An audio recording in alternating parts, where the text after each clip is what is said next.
Olá, sejam bem-vindos ao Saideiro, programa de variedades da Gazeta do Povo. No programa de hoje a gente vai discutir uma enquete muito louca. Qual foi o melhor presidente da nova república? Sarney, Collor, Itamar, FHC, Lula, Dilma, Temer ou Bolsonaro? E para falar sobre isso aqui hoje, a gente tem ele que foi o autor justamente desta enquete que está disponível no site da Gazeta do Povo e que perguntava justamente isso aos colunistas do jornal, Omar Godoy, e também ele que quebra o coco, mas não arrebenta a sabucaia, Francisco Escorcim. Omar, seja muito bem-vindo aqui ao Saideiro de hoje. Boa noite, Paulo. Boa noite, Chico. Obrigado aí. Parabéns pela coragem de me convidar novamente. Eu sou muito corajoso. Chico, seja bem-vindo novamente. Muito obrigado, Paulo. Seja bem-vindo, Omar. Obrigadão. Pois bem, então, para falar também sobre o Collor, né, o que acabei de mencionar, o Collor aí, na introdução do Saideiro de hoje a gente vai comentar o documentário Caçador de Marajás, disponível na Globoplay. E depois a gente vai comentar alguns comentários, como é de praxe aqui no Saideira, a gente vai comentar daquele nosso jeitinho especial. E agora vamos a ele, ao anúncio do Prêmio Omar Godoy de Legado Político. Gostou disso, Omar? Vamos discutir quem foi o melhor presidente da nova república. Aproveite e vote você também aí na enquete aqui no nosso vídeo, ou então se manifeste pelos comentários. Você está vendo aí, ó, a matéria do Omar Godoy, em que ele simplesmente pergunta a nós, né, Chico, colunistas da Gazeta do Povo, qual foi o melhor presidente desde a redemocratização lá em 1985, a chamada Nova República. Mas primeiro eu queria dar um pouco aqui dar uma de vídeo show aqui, por isso que eu fiz aquela referência a Cissa Guimarães, e perguntar para você, Omar, como é que você teve essa ideia, como é que surgiu essa pauta, essa enquete muito louca aí? Como todas as ideias brilhantes, não foram, essa ideia não foi minha. A ideia foi do Gabriel de Arruda Castro, né, que é o nosso coordenador ali de ideias. Sim é brilhante. Ele sim, um homem genial. Eu só fui o executor, né? Gostei da ideia, falei, não, vamos fazer sim. E eu já tinha feito várias outras matérias parecidas, o Chico sabe, você também sabe, que de enquetes com os colunistas. Então eu já tinha esse relacionamento de conhecer todos os colunistas, ter contato com todos os colunistas. Então eu dei um tiro ali num dia para 30 e poucos colunistas e daí consegui 18. Lógico, alguns estavam na correria, porque eu pedi não só para dizer qual foi o presidente que ele achou o melhor presidente dos últimos 40 anos, mas escrever 2, 3 parágrafos ali, dar uma resumidinha. E é lógico, todo mundo está na correria, tem um monte de coisa para fazer. Então eu fui pedindo, consegui chegar no número de 18, acho que é um número razoável assim, e acho que conseguimos um painel interessante dentro, é lógico, ali do funcionamento, do modelo mental dos nossos colunistas ali. Eu acho que mais do que o resultado da enquete, o que foi dito por eles é o mais interessante, né? A reflexão sobre. A reflexão, exatamente. O resultado da enquete, como a gente... Não, menos aquele Francisco Escorcim lá. Eu achei meu pai. Vendido, né? Daqui a pouco a gente fala em quem o Chico... Ignora o Fala Bela ali. Comunista. Se eu sou assim, você... Esse comunista. Não, então assim, claro que deu Bolsonaro dentro do espectro ali dos nossos, né, de todos os nossos colunistas. Me surpreendeu o número de votantes em FHC em segundo lugar. E, lógico, não me surpreendeu não ter nem Lula, nem Dilma citação. Porém, foram citados detonados nas reflexões, né? E, por exemplo, o Itamar teve votos, o Temer teve votos, e alguns votantes fizeram uma análise mais geral. Mesmo os que conseguiram botar um voto bem efetivo, conseguiram fazer uma reflexão geral. Então, eu acho que mais do que ser qual o resultado da enquete, o mais legal é você ler a matéria e entender a reflexão que cada um fez, as conexões, às vezes de digamos assim, um trunfo de determinada gestão. Alguém diz, olha, não foi isso, ele herdou uma coisa boa de outro, então um desastre de uma gestão também herdou, teve uma herança negativa de alguém que jogou ali. Então, o legal da enquete é ler o texto. E depois nós abrimos, no meio do texto, há uma abertura para os leitores, fora os nossos comentários de sempre, há uma enquete para os próprios leitores votarem, que eu acredito que daqui a alguns dias a gente também vai tabular Você isso sabe aí. o resultado parcial dessa enquete? Como é que tá? Por enquanto não. Aham. Por enquanto não. Mas não é difícil de saber. Não é. Quem Provavelmente ganha vai aqui vai ser o Bolsonaro. Bom, eu quero que a gente comente aqui cada um desses presidentes aí, desde a redemocratização. E a gente vai começar primeiro com o Sarney. Você ficou surpreso, Omar, que por ninguém ter votado no Sarney? Você tem alguma coisa boa, você mesmo, para A falar minha sobre o surpresa Sarney? sobre Sarney não foi ninguém ter votado no Sarney. Foi ninguém ter falado do Sarney. Praticamente, mas você pegar o texto, ninguém acho que nem fala do Sarney. Mas eu nem vou te para falar- dizer que o Sarney era a ditadura. Ele era Sim. uma personagem da ditadura. Praticamente ninguém nem cita o Sarney. Mas eu vou te dizer assim que eu estava aqui escrevendo o roteiro do programa e eu só coloquei o Sarney depois, porque daí eu lembrei, assim, porque eu tinha começado ali com o Collor, sei lá. É porque a gente associa a Nova República a partir da Constituição de 88. E esquece que a redemocratização começou em 85, né? E também porque não tem nada de bom para falar sobre Mas o Sarney não foi eleito pelo povo. Eu ia né? falar Ele isso, foi eleito talvez de forma pela direta. eleição É direta. verdade, é verdade. Então, é por isso que eu, particularmente, não Mas ele colocaria foi, ele né? nesse- O nesse primeiro rol. Foi o primeiro presidente presidente. civil e tal, depois da... Mas se a gente for ser bastante precisos, o melhor presidente foi o Tancredo Neves. Porque ele não teve tempo de fazer nenhuma bobagem. É verdade. Não tem tempo. Mas você, Chico, você tem alguma coisa boa para falar a respeito do Sarney? Eu sei que você faz parte de um grupo aí que o pessoal. Pois tem é, um pessoal que gosta do Sarney, né? eu Você ia consegue pedir- explicar por De que. ajuda aos universitários, que dizem que a literatura do Sarney seria boa. Não, eu acho que, assim. Eu acho que existe uma certa admiração do Sarney, que sim, é um cara que tem essa ideia que um cara que escreve livros, de alguma forma, ele tem algum tipo de aspiração mais elevada, entendeu? Do que um Lula, do que o Bolsonaro. Eu acho que o senador Sarney tem motivos para mais elogios. Por exemplo, a Biblioteca do Senado, Até o editor do a Senado, editora né? do Senado, que repôs uma série de livros, e acho que até onde eu sei é por conta do Sarney. Ele tem essa preocupação, tinha essa preocupação ali Sim. com a cultura, mas é muito pouco, né? Você ficar preso isso. E era uma época assim, Coisa de bolha, né? A inflação chegava a 5.000% ao mês. Né? O que a gente vai lembrar do Sarney eram os fiscais do Sarney, da Sunab. Eu lembro disso. Etiquetando aquilo tudo. Assim, eu acho que assim, antes do Plano Real, o Collor também, se não fosse o impeachment, também padeceria do mesmo problema. Essa dimensão da inflação, literalmente, assim, tudo sumia em 2, 3 dias. Nada que se fazia perdurava. Então, As novas assim, gerações não têm a menor ideia do que não seja tem a isso. menor ideia. Não tem a menor ideia. Então o Sarney ele é esquecido e esquecível. E também assim, pelo menos quando eu participei, eu pensei assim, se é para fazer um julgamento histórico, né, que tem que olhar então numa dimensão mais de tempo maior do que especificamente do governo, mas daquilo que deixa como legado, vamos colocar o José Sarney dentro de um contexto muito mais amplo que faz a ponte de um passado com o futuro. Ele é uma espécie de rei do Maranhão, depois foi não cabia nem a própria família, foi para o Amapá, se não me engano também. Né? E se a gente olhar para o Maranhão, é o estado mais atrasado da federação. Então, em termos políticos, o José Sarney tem muito pouca coisa que você possa falar bem dele. Eu ia dizer isso, desculpa, só para não perder a ideia. Eu ia falar uma coisa parecida. Eu ia falar para mim, Sarney, como Flávio Dino, como Alcolumbre, como é o nome lá do nosso Harry Potterzinho da esquerda lá, o chaveirinho do Lula. Rodolfo Rodrigues. Homens muito poderosos, mas cujos estados são miseráveis. Miseráveis. Não tem. Cara, são piores que coronéis, entendeu? São piores. Cara, um negócio lá sem saneamento, miséria, educação terrível, cidades meio abandonadas. Sim. Então, assim, pra mim, Sarney, esses caras. Eu já penso por aí, eu já não consigo mais fazer assim, cara, qual será o lado bom disso se homens que estão há tanto tempo no poder e nunca conseguiram melhorar nada das suas regiões, né? Mas correndo o risco aqui de muita gente vai falar assim, tá defendendo o Sarney. Não, tô tentando encontrar alguma coisa boa ali. Pô, ele garantiu a Constituição de 88, né? Não deve ter sido... Eu era criança, mas não deve ter sido um processo dos mais simples, não né? Foi. A emenda Dante, quando foi para a votação das eleições diretas, que ela não foi aprovada no primeiro momento, o Sarney soube ler o momento histórico e fazer a transição para para a nova eleição, né? No próprio documentário do Collor, antes a gente não vamos tratar disso, mas tem um momento quando o Collor pede para fazer o feriado bancário, para fazer o confisco, o próprio Sarney fala assim, como assim, que não é essa?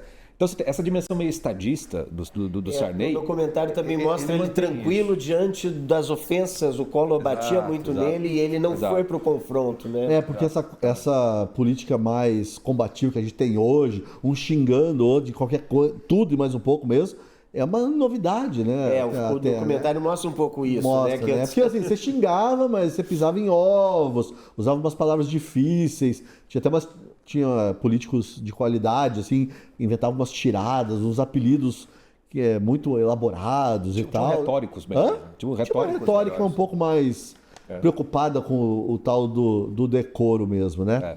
Então, o Sarney é isso, mas você foi fiscal do Sarney? Eu era uma criança, assim, eu me lembro só das pessoas terem freezer em casa. Esses dias eu contando para as minhas filhas que a gente tinha freezer. Mas como assim freezer? Tinha geladeira e tinha um freezer. Sim. Que daí todo mundo tinha freezer em casa. Porque faltava carne, faltava leite, eu lembro disso. E você tinha que comprar no dia que você recebia o salário. Não, no dia seguinte valia menos. A minha família ia para o interior do Paraná comprar carne lá, conhecia alguém que tinha sítio, fazenda, matava um boi, trazia um carro cheio de carne, um isoporzão cheio de carne para cá. Não tinha selo da vigilância. Não. E assim, congelava tudo. Eu tenho uma lembrança vívida, como diz o outro, que eu uma vez eu morava em Brasília e eu fui numa padaria comprar pão para minha mãe. E daí eu vi uma senhora, estava faltando manteiga, né? Daí uma senhora falou assim, olha, tem manteiga? Falou, não. Mas eu tô vendo ali uma barrinha daquela manteiga, sabe, aquelas quadradinhas? Ela falou, não, esse aqui é só pro sanduíche que a gente faz aqui. Ela falou, mas você não pode vender para mim? E o cara disse, não posso. Mas você não pode me dar um pedacinho? Daí o cara foi lá, cortou uma bandinha assim, sabe, da manteiga, botou num saco plástico, a senhorinha amarrou e foi embora com a manteiga. Pois é, as novas gerações têm a menor ideia do que é esse tipo de escassez. Elas têm um pouquinho do que é quando cai a luz. Tem uma. Ou a internet. Aí elas, meu Deus do céu, como é que se vive assim? É mais ou menos isso que é. O que a gente vai fazer? Vamos ter que conversar entre si. Meu Deus. Mas nessa época o que me chama mais atenção são os fiscais do Sarney. Porque eu lembro que eu tinha um amigo que se orgulhava que ele era criança, sei lá, pré-adolescente na época, e foi fiscal do Sarney e ele se orgulhava que ele conseguiu que fosse preso o gerente de um mercadinho por causa de 10 centavos no preço do frango. Nunca esqueço disso. E falava isso com todo orgulho. Mas enfim, né? Outros tempos. Bom, sobre o Collor, a gente vai deixar, acho que é melhor a gente deixar para falar mais para frente, que a gente vai falar sobre o documentário mesmo, Caçador de Marajás, disponível na Globoplay. Mas, Omar, só dar uma pincelada, ninguém votou no Collor, né? Na enquete não, ninguém votou no Collor, mal lembrou, acho que alguém falou da abertura da economia só. Isso. Eu acho que quem votou no Itamar... Quem é essa pessoa que votou no Itamar? Lembrou, né, do Collor, porque é impossível não lembrar. Então agora vamos já diretamente pro Itamar. Fala aí, quem votou no Itamar? Quem foi essa pessoa? Não vou dizer, mas tô olhando para ele. Não, a gente tem um voto no Itamar cravado. Voto e meio. Que é teu, e um meio que o Alexandre Garcia, aí, nosso veterano, ele votou, ele dividiu ali o voto dele entre Itamar e Bolsonaro, né? Muito pela questão de não ter uma ânsia tão grande pelo poder, como você falou, não foi com uma fome... Não atrapalhou. Não atrapalhou e também não foi com muita sede ao pote, entendeu? Ele poderia ter sido um vice que, né, assumia já pensando nos 4 anos para poder já botar mais uns 4. Falou assim, vou aqui acabar isso aqui, vou relançar o Fusca... Vou curtir o carnaval aqui com a moça sem calcinha. Mas assim, uma coisa que não dá para negar. Ele foi o presidente do Plano Real. Isso, então, era o que eu ia falar. Ao Fernando Henrique, mas ele foi o presidente. Ele abriu a porta para essa equipe que trabalhou no Real, né? Isso aí é um mérito que não dá para tirar. Não vai ser esquecido. E assim, eu vou falar, eu votei no Itamar, eu fiquei com dificuldade de achar deméritos no Itamar, de verdade. Até como personagem do Cacete e Planeta, ele era um bom personagem do Cacete e Planeta. Aliás, a gente se adiantando aqui, mas para mim o único problema do filme do Collor que a gente vai discutir daqui a pouco é não falar muito do Itamar. Eu não acho que foi um problema, eu achei uma coisa bem curiosa. Eu achei uma coisa. Porque era isso mesmo. A gente não tinha lá não teve um verba volante, né? Que foi da carta do Temer. O Itamar, acho que ele não participou muito daquelas articulações ali. Mas então, mas é o que eu queria. Para mim faltou, assim, olha. Como que foi a coligação que levou o Collor lá? Deu a impressão que o Collor chegou sozinho lá, mas ele tinha como vice um cara... O Itamar era um político mineiro conhecido. Sim. Ele tinha bem ou mal uma base. O Collor ainda tinha... Se bobear, uma base de políticos conhecidos, semi-conhecidos, importantes, até maior do que a do próprio Bolsonaro. Bolsonaro entrou com menos quadros, nesse sentido de palavra quadros, para ocupar ministérios, tanto que o Bolsonaro encheu os ministérios de militares. Por quê? Porque não tinha quadros como os outros partidos, e principalmente a esquerda, o PT tem. Né? O PT tem quadros. Por exemplo, eu vou assumir aqui o poder. Eu sei que vai ter o sindicato dos médicos. Eu vou pegar o médico aqui do sindicato. Eu tenho o petroleiro. Ele tem quadros em todas as áreas. O Bolsonaro não teve, ele não tinha quadros em todas as áreas, ele foi colocando militares que são caras, são safos, são técnicos, resolvem, né? O Collor, ele tinha quadros, ele tinha pessoas que foram com ele, inclusive... Ele fez o Ministério de Notáveis. Depois tem a história do Ministério de Notáveis. Então foi isso que eu achei, assim, do filme. Agora, pulei aqui a história, já foi falando do filme, mas acho que até nisso o Itamar ainda é um enigma. Talvez valha um doc, não uma série de 5, 6 capítulos, enigma, né? Mas um documentáriozinho de uns 80 minutos sobre o Itamar, eu acho que podiam fazer, hein? Porque ele quanto tempo ele ficou? 2 anos, né? 2 anos. Foi o Collor 93, o Collor caiu em 92, né? Finalzinho de 92, né? E a eleição para... Ele ficou em 93, 94. 94 já é o FHC, né? Não, foi a eleição em 94. Ele assumiu em 95. Então dá isso aí. Foi 2 anos. Eu acho que Mas foram 2 anos muito cheio de... eu acho que... E é curioso, né? Porque você vê o primeiro presidente não militar não assume. Nós temos o José Sarney, que era o vice, que fica os 4 anos.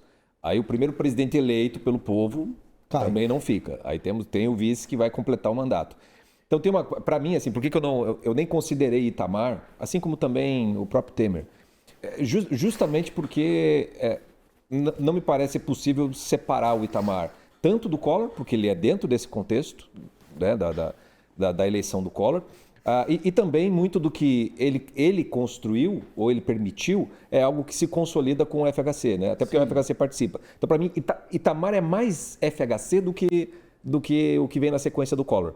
Porque, de certa maneira, o que começa com o Itamar. E, para mim, ele tem um grande mérito nisso. Ele faz algo parecido com o Bolsonaro, que é o fato dele descentralizar o poder.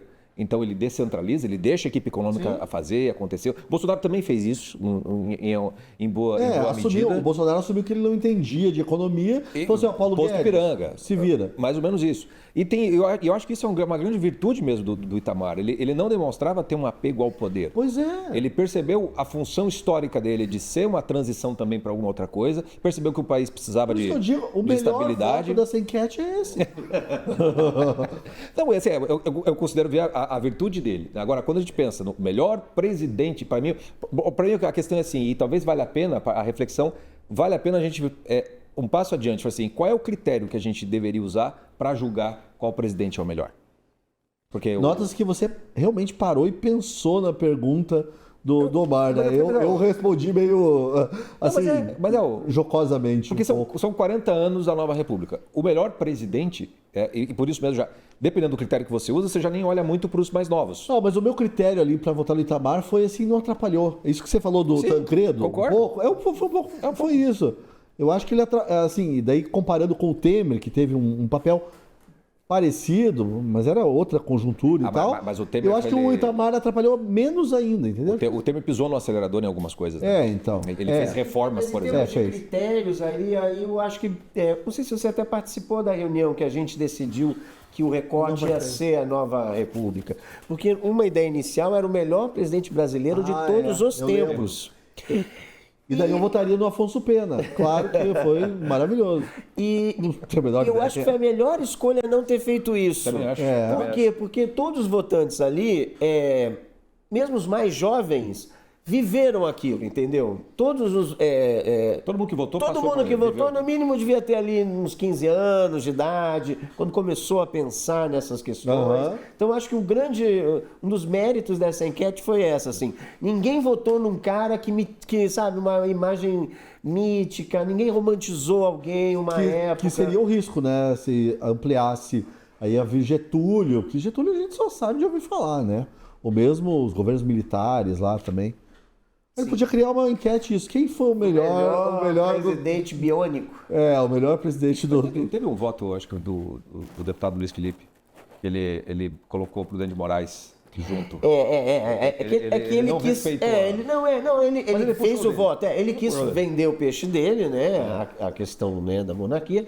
E ele faz uma introdução, Mas é meio que interessante dizendo o assim: voto viu, Brasil? Vocês estão nessa de presidente. Olha aí, só deu besteira. As chances foram o desperdiçadas. deputado Príncipe, Felipe, né? o Luiz Orlando Felipe, Bragança. a gente chama ele carinhosamente de Não, deputado mas foi um Príncipe. bom voto. Não, foi um bom voto. Para ele, Foi o bem melhor legal. presidente foi Dom Pedro II. Foi um bom voto. Foi interessante, Só que ele vendeu o peixe dele, né? Claro. Normal. Absolutamente legítimo. Foi bem interessante. Dentro disso, daí volta aquilo que eu falei lá no início. Como são legais as análises mais do que o voto, entendeu? Sim. Bom, e agora vamos para, depois do Itamar, FHC. Vamos ser cancelados aqui, porque o pessoal agora virou moda odiar o Fernando Henrique, né? Só porque por conta da associação com o Lula. Mas foi um bom presidente, né? Não dá para negar isso. Vai lá, Chico, defenda o seu voto aí. Eu que votei nele.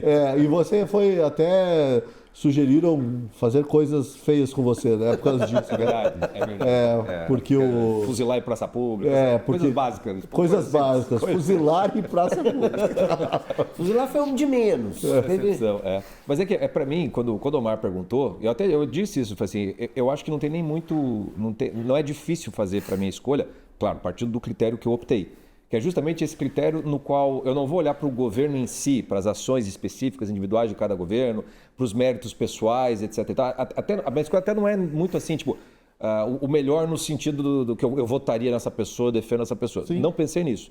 Eu pensei no sentido, qual desses presidentes deixa um legado que transcende o governo? É aquilo que eu falei, o prêmio Omar Godoy de legado político. Que é estrutural para o Estado. Então, por exemplo, quando eu olhei assim, se for todo o Brasil, quais presidentes deixaram uma marca nas quais perdura por décadas? Por exemplo, eu posso não gostar nada do Getúlio Vargas, mas nós estamos vivendo dentro do Estado que ele estruturou. Então, quer dizer, o JFK construiu Brasília. Falei assim, posso ser contra todo o Brasília, mas o fato é que esse negócio mudou a estrutura do Estado brasileiro, de fato. Então, você já tem dois presidentes que, para mim, deixam uma marca boa ou ruim, não importa. Sim, deixa uma marca. Que se tornam melhores, porque para isso que o presidente foi feito, né? Para estruturar e conduzir o país em relação ao futuro. Então, quando eu olho para esses 40 anos, para mim é fácil, porque para mim não tem... O que fica desses 40, de todos os presidentes, de todas as ações que foram feitas, você consegue ver méritos. Eu acho que todos eles têm os seus méritos e os seus deméritos, mas o plano real em si o fato da nova república é o fato mais significativo. Porque quem viveu aquela época de hiperinflação sabe perfeitamente bem que não daria para fazer absolutamente nada do que foi feito a partir do FHC sem que esse problema fosse resolvido. E isso estrutura 30 anos aos trancos e barrancos, mas dá estrutura para que os próximos presidentes possam fazer outras coisas. Então, para mim, o FHC já sai de largada porque ele estava no Itamar, e ele o Itamar tem o mérito de permitir que isso seja feito, mas o Fernando Henrique ele fica 8 anos. E esses 8 anos do Fernando Henrique são fundamentais para que o plano possa se consolidar. E por isso que eu faço uma diferenciação com algumas mudanças que, por exemplo, o próprio Temer fez com a reforma trabalhista ou o próprio Jair Bolsonaro. A dimensão do tempo em que ficaram para se consolidar essas coisas. Muita gente votou, por exemplo, no Temer por conta da reforma trabalhista. Eu acho que ainda é cedo para dizer que isso se estruturou como algo de Estado. Até porque o STF vive mudando, tem um monte de coisa. umas decisões lá. Ainda está se discutindo a validade daquilo. Acabou o imposto sindical, acabou? Acabou? Quanto tempo demorou? Todo mês, todo ano, né? A gente tem que mandar cartinha pro sindicato lá, falando que a gente não quer pagar a contribuição e tal. Não, o PT foi contra o Plano Real e se o Lula entra na reeleição do FHC, se entra o Lula, o Plano Real tinha acabado. A gente estaria em outro país, entendeu? E quando o Lula assume, aí vem, porque para mim é o mérito do Lula no primeiro mandato, é literalmente assim, não vamos mexer nesse negócio. Mas você está se adiantando. Não, mas eu estou só para colocar assim, o meu melhor é o FHC justamente porque todos os outros Aquilo que eles puderam fazer é graças a essa estruturação que foi feita ali. Eu quero fazer um contraponto. Que eu acho que um legado do FHC é péssimo, é nocivo até hoje, a reeleição. Porque ali foi onde... eu acho... Ali foi escorregada, realmente. Foi uma baita escorregada, não só a reeleição em si, mas também todo O instituto em si? tudo que houve por trás para ser aprovada a reeleição. Não a reeleição. Não, eu acho que a reeleição... Eu acho que a reeleição em si é péssima. Porque a reeleição, na verdade, é o quê? É um mandato de 8 anos, só que daí tem a possibilidade de uma avaliação no meio do mandato. É bem isso, né? O método, no final das contas. Foi o método com o qual o método chegou foi... Mas aí eu vou dizer o seguinte, o problema todo aí é a estrutura da nova república. Porque quando você faz aquela Constituição, a Constituição nossa, federal, que tem trocentas mil páginas e já foi estraçalhada várias vezes, hoje tem 130 emendas, não estou nem falando do STF, falando da quantidade de emenda que teve. Sim. Não, a Constituição não tem o tempo que tem a nova república, ela já foi muito mudada. O presidencialismo de coalizão, ele já pede para que o esquema seja feito. Se você lembrar, quando o Itamar assume, já tem outro escândalo que é o dos anões do orçamento. Sim. Né? Na mesma época. Escândalo de corrupção é o que mais tem, já tinha antes, mas essa estrutura da nova república, ela pede que esse tipo de coisa aconteça. O que eu acho que o FHC faz é profissionalizar esse negócio, que depois o PT vai repetir na coisa do mensalão, que eu acho que começou ali com o FHC, concordo contigo. Agora, o instituto em si da reeleição, eu não vejo com maus olhos, porque para mim... porque eu acho assim... Quem melhor do que o próprio povo para dizer se foi bom ou não foi bom aquilo dali? Então, para mim, foi o método, né? Mas ainda assim, foi um marmotado. O FHC tem uma coisa engraçada, assim, para mim. Agora eu vou falar de uma coisa que eu até em outros programas aqui já usei o termo, cueca de seda, que é o cara almofadinha e tal. Mas eu acho que o FHC tem um mérito simbólico, que assim, cara, um presidente brasileiro que consegue chegar num lugar, aí vão me xingar à vontade. Tá aqui, ó, a porta do estúdio, você pela porta do fundo aqui. Cara, não é bom você ter um presidente que chega nos lugares, que fala a língua das pessoas, que é um presidente, cara, que sabe conversar, um presidente que tem uma reflexão, é um presidente que não... Simbolicamente, para um Brasil... Cara, o Brasil era selvagem, cara. O Brasil é selvagem. O Brasil voltou a ser aquele Brasil lá do final dos anos 80, assim. Cara, era um troço violento, um país violento, injusto, de assassino. Tem um presidente que simbolicamente sabia se portar. Eu vejo como uma coisa boa, assim. Eu vejo como uma coisa boa. Acho que de todos esses era o que mais tinha coisa do estadista. Sem precisar dizer, eu sou um estadista. Ele tinha aquele jeito de se portar de Agora, estadista. O que aconteceu, mas eu acho que é mais uma coisa da nossa geração, que a gente tem mais ou menos a mesma idade, é que venderam ele como um cara de direita para nós, né? Venderam, né? É verdade. Professores, o PT vendeu isso. O pessoal fala... O neoliberal. Neoliberal. Aqui a gente até já falou no outro programa, não, a doutrinação nas universidades. Não, a doutrinação era nas escolas. Meus professores lá de escola, de primeiro e segundo grau, todos petistas, e não era de colégio público, não, de escola católica, a mídia. Cara, era a direita. Eles eram o sinônimo da direita, eles eram o diabo, Hoje a gente vê a tendência... Eles eram os fascistas da época. Isso. E hoje a gente vê que o FHC era bem mais uma pessoa de esquerda, só que liberal na economia, né? Tinha essa tendência liberal na economia. E uma herança ruim é que ele meio que não se esforçou para fazer sucessor, porque ele tinha aquela coisa de querer ver um operário. Ele achou que no futuro ia dizer, olha o legado que eu... Ele feliz, passando a faixa. Essa é a maior raiva que eu tenho do FHC. Ele lá, olha, eu vou passar a faixa para o operário e dizer que o Brasil agora é justo. Mas o escolhido por ele, que era o José Serra, era mais de esquerda que o Lula. Sim, o José Serra foi... Era polêmica. Era mais de esquerda. No passado, da sua juventude, sim. Em termos ideológicos... É verdade. Mesmo caras como Pécio Arida, tinha cheio de gente no governo do FHC que tinha sido guerrilheiro. É verdade. Né? Sim. Então, assim, nós somos os jovens enganados, e ele, eu acho que teve essa viagem dele de, vou trazer, e ele acabou não fazendo um sucessor. Muito do que aconteceu depois foi por culpa dele. Aí também vem a coisa lá no Teatro das Tesouras, né? Que o pessoal fala bastante. Isso que é um problema do FHC. É difícil a gente refutar esse tal de Teatro das Tesouras aí, porque ele parece muito próximo, né? Por tudo isso que você está falando, dele entregar o cargo e tal.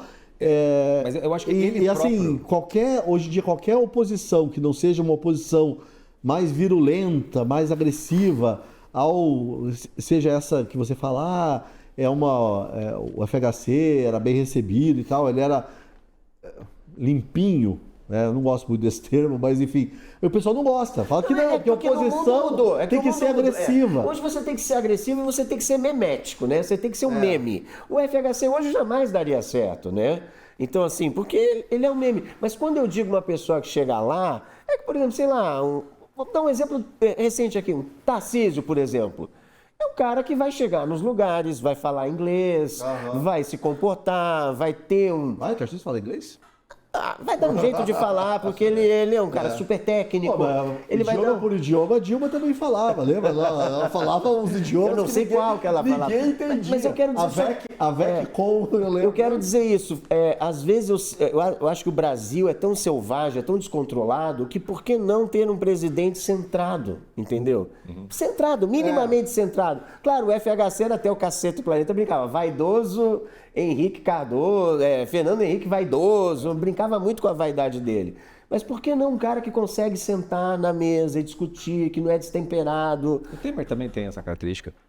Só que daí o Temer tem o lado um pouco um gangsterismo, né, que ele passa, né, uma imagem um pouco... Mas aí também eu acho que também vem muito do mito sobre o FHC, o intelectual e tal também. Eu acho que eles são tudo meio farinha do mesmo saco, sabe? Só que eu acho que o FHC tem um mérito, essa coisa do Teatro das Tesouras que o pessoal fala, né, o PT e o PSDB, que não tivesse um acordo pelas cortinas, eu acho que não teve acordo nenhum, mas é que tinha uma cosmovisão muito parecida.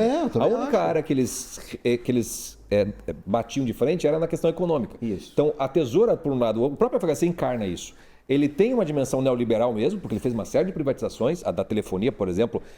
Isso é outra coisa estrutural também. É verdade. Um dos maiores méritos também, né? Um dos maiores méritos que ele fez. Real, né? Você sabe, ultimamente eu ando pensando, eu acho que era inevitável, né? Aquela Não sei se é inevitável, Delson. Eu acho que em algum momento... Não sei não, cara. Não sei. É inevitável, mas ele fez, poderia Não, ter sim. Foi ele que fez. E do outro lado, você tem a reestruturação do Estado de bem-estar social. Porque ele tentou, com uma mão, pegar dinheiro para poder sustentar a outra. Então você vê, por exemplo, a Bolsa Família do PT... Para satisfazer a Constituição, né? Também. A Bolsa Família do PT começou com a Bolsa Escola do FHC. Vários dos projetos sociais do PT são apenas adaptações daquilo que foi criado no governo do FHC. Mas também tem algo muito deletério nisso. Por exemplo, o MST, os movimentos sociais, as ONGs, etc. e tal. Tudo lindo e tudo maravilhoso. Mesmo que o MST invada a fazenda produtiva, mesmo que mate o gado... Do FHC. Porque foi ali... O MST invadiu a fazenda do... Sim, mas e ali assim, no governo FHC se proibiu tratar crime como crime. Se vem com a coisa do movimento social, então pode. E eu estou sustentando isso porque se você pegar todo o histórico das manifestações de esquerda, principalmente, todas elas tiveram uma espécie de aval de liberdade para a violência. Todas elas. A própria fora é FHC. A direita, a única vez que algo de direita faz violência, vira golpe de Estado antidemocrático. Os vândalos, que a esquerda, em tudo quanto ela... A esquerda já matou cinegrafista da Bandeirantes na época do... Já colocou fogo em ministério. Já invadiu, já quebrou tudo quanto é coisa e tudo mais. Mas ok, é político. Entendeu? Tem tudo. Faz parte da luta política. Exato. E assim, o MST não acho que nem tem CNPJ. Assim, não é nem uma questão de ser criminoso, não é nem legal. Porque se isso aqui é um movimento social, ok, mas seja regularizado. Como eu falei agora há pouco, dentro do Ministério tinham pessoas ligadas a esses movimentos que foram lá da guerrilha, né? Por isso que era com o Tesouro era o teatro. O FHC, por isso para mim o melhor é o seguinte, é aquele que definiu o mundo em que nós estamos vivendo. Para mim foi o FHC. E eu, para concluir a FHC, eu volto a dizer, a compra ali da turma na reeleição, foi o... ali para mim, ali foi o... Como você falou, daí quando você disse agora há pouco, era tudo farinha do mesmo saco, foi ali que ele virou... Se faltava alguma coisa pra gente achar que a FHC era farinha do mesmo saco, foi ali. E teve a desvalorização do real também, né? Acho que foi em 98, não foi? que também deu uma balada ali nessa parte econômica. Mas é porque daí já vinha uma crise mundial econômica pesada. Mas foi ali que ele segurou o Plano Real. Ele deu uma... Ali a crise era internacional, né? Bom, mas agora vamos falar dele, Lula 1. O Lula é dureza, né? Porque o Lula, eu não sei, como vocês preferem? A gente fala de cada mandato do Lula ou a gente fala do Lula... porque assim, não dá pra negar, o Lula 1 é diferente do Lula 3. Vocês acham que não? E do Lula 2 também. Do Lula 2 também. Aqui do Lula 2. É que o Lula 2, sendo bem sério, eu nem lembro direito. Cara, que o Lula 2 eu vejo... Não sei se a gente espera a gente chegar no 2. Não, vamos lá. É que pra mim é o seguinte... Lula 1 e 2. Vamos falar de Lula 1 e 2. É que eu penso o seguinte, sabe por que pra mim Lula 2... Pede mais uma, porque a gente chegou naquele momento no bar que a gente precisa definir. Mais uma. Mais uma. A gente já pediu saideira, mas... Avisa em casa que vai demorar mais um pouquinho. Mas não, Lula 1 e 2, segue a cronologia. Então vamos lá, Lula 1 e É 2. o seguinte, o Lula 2, por que eu acho que ele é... Não é que ele é mais importante que o Lula 1, é que é o seguinte, depois de toda a pataquada do Lula 1, o Lula ainda consegue se reeleger, fica com uma aprovação, que era o líder mundial com maior aprovação, né? Fizeram pesquisas, e não implementou nada do que a esquerda sempre sonhou. É verdade. Nada. Então, assim, para mim, o grande desastre se chama governo Lula 2. Um homem que tinha superado um escândalo, que era o presidente mais popular do mundo, que andava abraçado com Deus e o diabo e não fez nada. Desde coisas socialistas, comunistas, né? E nem saneamento. Ruim, porque, por exemplo, eu não digo nessa parte socialista, mas, por exemplo, saneamento, essas coisas. Cara, sim, tô falando de implementar uma agenda. Você viu o Lula hoje, um senhorzinho, falando sobre saneamento básico, o Brasil tá na miséria. Pô, vocês não fizeram nada, vocês tiveram Você teve anos. tudo, né? Você tem o Congresso, tinha tudo na mão, Ele teve a faca e né? o queijo na mão para fazer tudo o que ele queria. Ele poderia ter feito todas as reformas, a gente gostando ou não, como conservadores e liberais. Essa é a diferença pro Lula 3.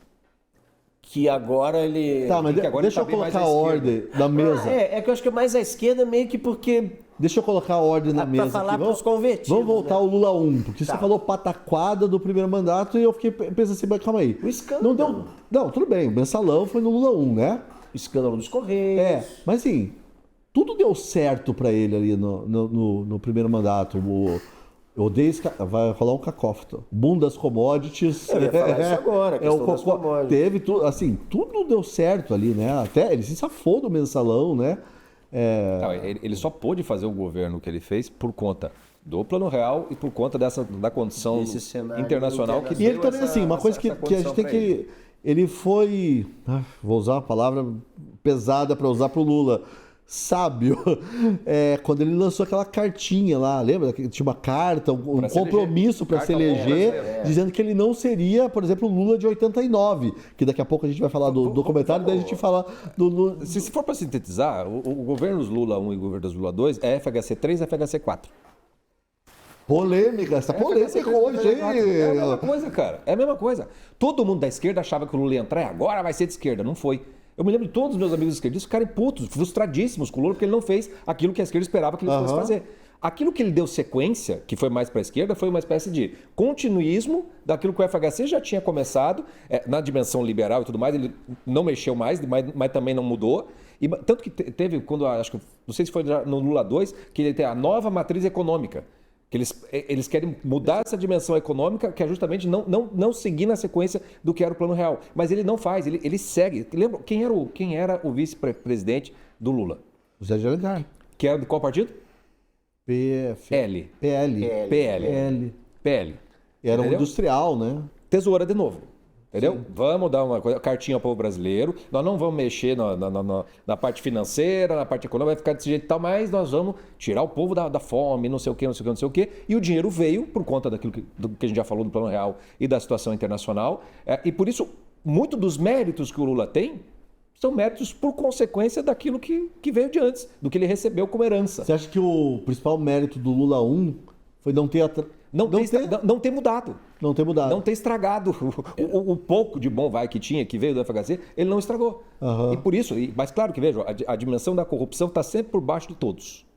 Em todos. O Collor cai por causa disso. O Itamar também tem que enfrentar CPI por conta disso. O FHC com o negócio da reeleição, Lula com o mensalão, vem a CPI dos Correios, que vai explodir na Lava Jato já na época da Dilma. Tá sempre presente. Aham. Tá sempre presente. Agora que tem o negócio da CPI da Previdência, do roubo dos aposentados, desde quando que está isso?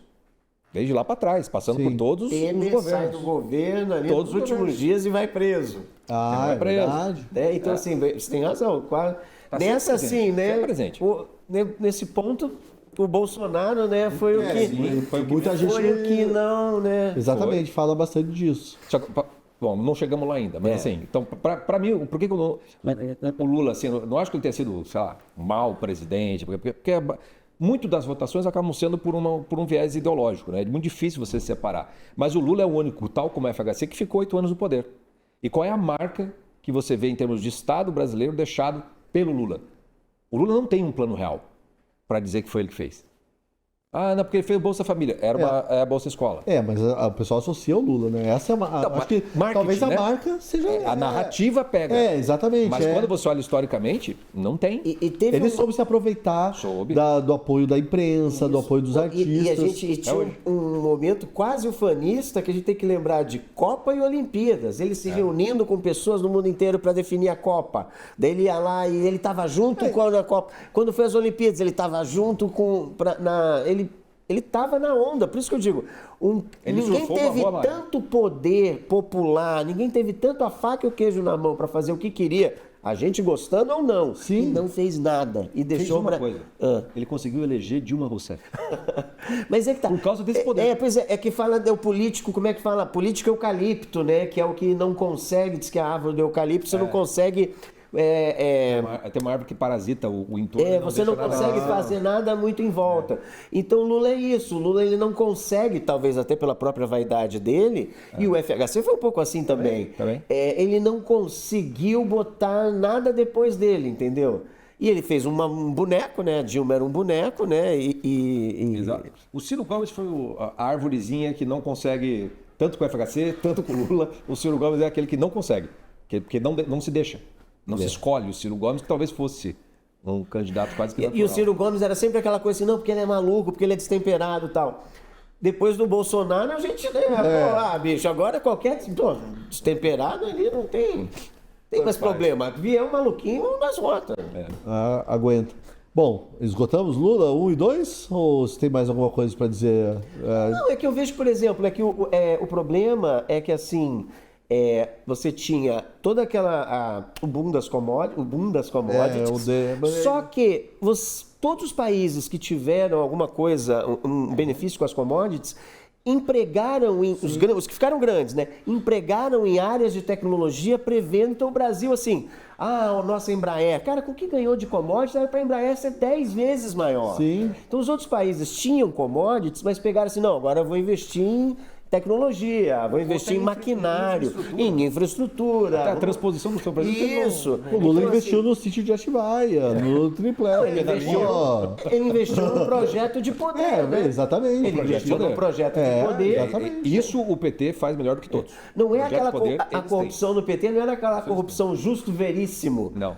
Do Chico Anísio, que é pra mulher do cara botar botox, pra mulher do cara ter jatinho. Não, é uma corrupção para tomar conta de um país e de um continente, na verdade, né? Era uma coisa maquiavélica, Isso é a importante pior também corrupção, As a pessoas pior, não se dão, tipo... as pessoas não se dão conta que até porque o tempo está passando, o mensalão, da gravidade que foi o mensalão, é um né? negócio Que assim, você violento. comprar voto do Congresso é uma coisa muito, E com uma muito grave. naturalidade. Naturalidade, né? Uma naturalidade muito grande, né? Um plano bizarro, né? Bom, vamos falar então agora dela que tanta alegria deu a gente. Dilma Rousseff. Cara, eu acho que na eleição das piores... Eu vou te dar um desafio.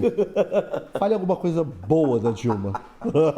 Cara, olha, eu não vim preparado para falar de Dilma, achei que a gente ia falar mais dos que foram votados, né? Mas realmente, assim, Ninguém votou na Dilma?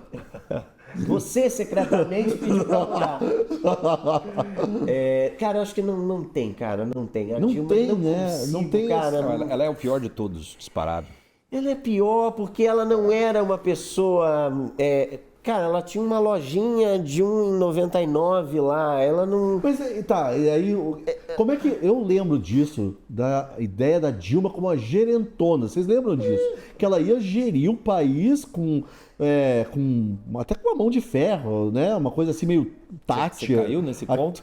Não, eu não caí, mas eu lembro Mas era- dessa imagem a sendo narrativa era construída. essa. E essa imagem foi construída porque assim, o sucessor do Lula era para ser o Zé Dirceu, né? Sim, era tudo... Só que o Zé Dirceu caiu no mensalão Era pra ser o lá. Zé Dirceu, depois era pra ser o Palocci. Pois é. Quando o Zé Dirceu cai e o Palocci ainda tá por eu acho que cima, o era o Palocci Palocci. era As pessoas- o próprio empresariado adorava o Palocci. Pois é. E aí a gente ficou com Dilma Rousseff. E ela tinha. Ela era ministra de Minas e Energia, né? Isso. No governo Lula. Mas ela tinha essa ideia de que ela era super eficiente Teve ali. o PAC, né? Como é que as pessoas. A mãe do caíram? PAC. A mãe do PAC. Isso, o PAC, exatamente. Então, você vê a coisa do marketing, né? De ter um programa para chamar de seu grande, assim, né? O PAC é um marketing, né? O que eu acho legal de ver a Dilma, e aí é bem curioso, né? Se eu acho que o Lula 1 e 2 foi uma espécie de FHC 3 e 4, para mim a Dilma é o Lula 1 e o Lula 2. Porque ela já não tem o boom das commodities, já é uma outra configuração que ela pega, já começa a rarear o dinheiro, mas ela não vamos diminuir os gastos, não vamos arrumar a casa, não vamos para tempos de carestia, você segura um pouco. Não vamos segurar. Não, e vamos ela gastar que faz, mais. e é ela que vai tentar fazer a mudança da matriz econômica. Lembra lá do Guido Mantega, isso aquela aí, coisa da toda e matriz tal. econômica. Que é o que vai levar ao impeachment dela. Mas ele é o Lula sem política. Esses dias na reunião o pessoal falou assim, qual a diferença lá do 6 de janeiro americano para o 6 de janeiro brasileiro? Daí falaram, o que é... 8. Pro 8 de janeiro. Que no americano estava tendo sessões, tinha pessoas lá, tinha políticos. No brasileiro era um domingo tal. Daí alguém brincou, o que teria acontecido se o Lula estivesse lá despachando e aquele monte de gente chegasse? Eu falei, olha, do jeito que o Lula é malandro, ele ia chegar lá, ia abraçar todo mundo, toma aqui um cafezinho, a galera ia desistir de invadir. Eu não O Lula duvido. ele tem essa capacidade maquiavélica, sedutora, Sim. para o mal. É um narcisista, né? Para o mal, ele chega em qualquer... Se a gente chegar aqui nesse debate agora, capaz a gente ficar amigo dele, né? É um gênio do mal. E a Dilma não tinha essa política. A Dilma caiu porque não quis conversar, porque não quis beijar a mão de centrão, não quis... A Dilma caiu porque foi Aí a tosca, foi Dilma tosca. consegue ser muito parecida com o Collor, Sim, que é outro totalmente. que também caiu Talvez muito. e um pouco com o Bolsonaro. E um pouco Um o pouco Bolsonaro. o Bolsonaro. Só que o que aconteceu? O Collor fez lá o Ministério de Notáveis e o Bolsonaro fez aquela aproximação com o Centrão, acabou fazendo exatamente. o programa social lá, os R$600, acabou, né? Mas é uma política de confronto, né? É uma política de... Sim. Mas a Dilma, aí que tá, eu não vejo um confronto. Eu entendo a tua comparação com o Collor e com o Bolsonaro, concordo, mas tem o Collor e o Bolsonaro ainda tinham a Dilma era quase assim, tipo, uma teimosia burra mesmo, sabe? A Dilma era um troço que... Uma mistura de incompetência com teimosia, porque se dissesse assim, não, Dilma, então vamos agora. Ela não saberia como mudar, não tinha para onde ir aquilo ali. Eu acho que... Então, talvez o mérito dela... Só quero pedir pro Danilo focar no Chico. O Chico tava com uma cara tava pensando, cara. de desânimo de falar da Dilma agora. cara. Ele tava assim, a cabeça dele deve estar fritando. Né? Não, O é que, porque- que eu vou falar dessa mulher? Tua pergunta me fez refletir. Falei, porra, não tem nada de bom, cara. Mas não tem, cara. Aí eu falei assim, bom, a Dilma pariu a nova direita. Olha só, pô, você tá polêmico hoje. hein? Eu quero A mãe do cortes, eu PAC quero e a cortes. mãe da nova direita. Ó, já dois Mas- filhos. mas se a PAC você e a for nova... pensar Mas é, Foi né, o governo dela que a nova direita explode. com a Aécio ali. Antes, 2013, com as manifestações. Sim. A nova direita vota no AS porque não tinha alternativa. Aham. Como, aliás, toda a direita sempre Gente, votou e naquilo agora que eu não acabei quer, de não me é? lembrar de uma coisa muito louca. A Dilma foi reeleita. Sim, Então, Cara, a gente tá Foi. falando que não tem nada de bom pra falar dela e ela foi e reeleita. mesmo após os protestos. Exatamente. reeleita por uma margem pequena e vamos lembrar, o questionamento do processo eleitoral começa ali com o Aécio Neves pedindo, porque tem um negócio muito esquisito naquela apuração, lembra? É. Que o Dias Toffoli era o presidente, uma vai para uma coisa. salinha com pouca gente, de repente sai com o resultado, aí o PSDB pede uma espécie de recontagem, alguma coisa ali, mas não, porque é isso, deixa disso, deixa... morre por ali. Tem até a cena do Aécio com o Huck comemorando, com o Luciano Huck, né? Que é um meme, que eles exato. já comemorando. E uma outra coisa, quando nasce essa direita, que nunca existia de fato, nasce a polarização, não no sentido de polarização, no sentido que faz parte da vida política. A polarização no sentido, no que aparece um negócio muito diferente do que era o PSDB, vem o primeiro fascista. O Aécio Neves foi chamado de fascista na campanha várias vezes. Mas essa época era uma direita diferente, era a direita dos coxinhas. Mais do que os fascistas, né? Mas não, ele chamava. Mas É? tinha dos panelaços. Porque eu lembro que eu fui chamado na época muito de coxinha. Mas aí tinha mais a ver com as manifestações. Mas na eleição, né, o Aécio Neves é um fascista. Os fascistas vão vencer. Já começou todo esse discurso desumanizando uma direita que estava começando a nascer. E se você for pensar o que está sendo feito hoje, não é nada diferente do que se começou a fazer lá. Nossa, a direita lembro- não tem direito de existir. Eu lembro dessa eleição de 2014, eu entrevistei um político de esquerda quando a Dilma ganhou do Aécio. Daí eu lembro que ele falou um negócio que eu nunca esqueço, que ele falou assim, que não sei se vocês lembram, teve um debate em que o Aécio chamou a Dilma de leviana. Leviana, uma palavra ok. E esse político, um cara, não era ralé não, falando, não, porque todo mundo sabe que leviana é prostituta e não sei o quê, então o homem não fala isso. Cara, desde quando leviana é prostituta? Você vê, né? E combinou muito com uma coisa do início dessa cultura woke, feminismo, identitária e tal, e botaram muito a coisa na culpa do machismo. Eu me lembro uma conhecida minha de é verdade. esquerda. O boom do wokeismo. O boom do wokeismo acontece ali, e a gente não pode esquecer de um personagem chamado Eduardo Cunha. Verdade. Ah, é. E eu me lembro que essa minha conhecida falou assim: o maior inimigo do corpo da mulher hoje se chama Eduardo Cunha. Porque pra corpo esquerda é da tudo mulher? corpos. Ah, hoje é. em dia, essa esquerda acadêmica são os corpos, né? Você não é mais uma pessoa, você é um corpo. Eu como corpo dissidente, eu como corpo desviante. Então, assim, o maior inimigo dos corpos. Cara, a gente se diverte, né? A gente se diverte. A gente sofre, mas se diverte. Tem que rir. O maior inimigo do corpo feminino, me lembro no auge do processo do impeachment, se chama Eduardo Cunha. Olha só. Bom, então não conseguimos achar nada de bom de falar para falar sobre a Dilma. Foi ter saído. Foi ter saído. Nem isso, porque agora ela tá lá no BRICS lá e fazendo das suas. E ela nos legou memes memoráveis. Isso é verdade, não dá pra. Primeiro, dar bom dia aos internautas. Bom dia, internautas. Teve um. chama de internauta? Nem quem ganhar e quem Então, ganhar. essa frase é altamente filosófica, né? Se essa você é for ver profética. bem, Ela é profética, ela essa disse o seguinte: ó, todo mundo vai se ferrar. Ela foi filósofa, assim, ela foi. Foi um mente Sim. tropical. Lógico. Nilista, assim, todo mundo vai se ferrar, não adianta. todo mundo vai Estocar morrer, vento, nada disso faz sentido. Der Estocar o que vento. der, todo mundo se ferrou. Exatamente. Bom, e depois dela tivemos. Michel. Alguém votou na Dilma? Não, é só uma Lula coisa. e Dilma, não. Só voltar um pouquinho aqui, calma aí. A gente já vai pro Temer agora.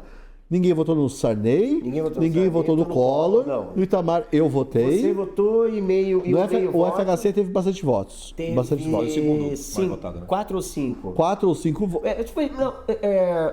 Acho que 4 ou 5. Mas eu considero quem votou no Itamar, pelas justificativas, como é o do Plano Real, eu meio que somo numa Obrigado, Chico. uma razão só. Mas